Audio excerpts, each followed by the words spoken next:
Il lavaggio delle mani con la soluzione idroalcolica si fa esattamente come il lavaggio delle mani con acqua e sapone.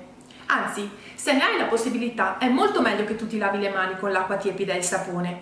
Quindi, tutte le volte in cui hai a disposizione un lavandino con l'acqua e il sapone, preferibilmente lavale con l'acqua e il sapone.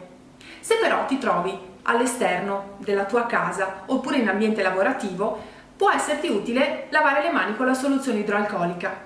Esistono diversi tipi di soluzione idroalcolica. Ti consiglio una confezione un po' più grande da tenere nel tuo luogo di lavoro e invece una soluzione come questa, che è tascabile, da portare in tasca, nella giacca, in borsa o nella tasca dei jeans, perché ti può essere utile in qualsiasi momento, soprattutto quando vai a fare la spesa o entri in qualche negozio.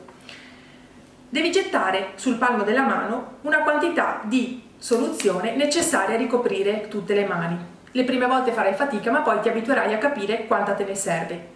E inizi a frizionare le mani nel palmo come quando ti lavi le mani col sapone. Così.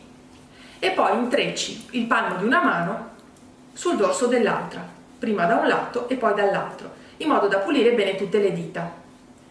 Mancano i polpastrelli, che pulisci così, prima da un lato e poi intrecciandoli dall'altro.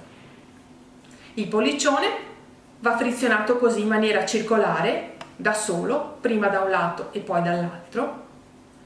Il palmo della mano viene grattato con i polpastrelli dell'altra mano, prima di qua e poi di là. E infine il pollicione fino al polso, così e così.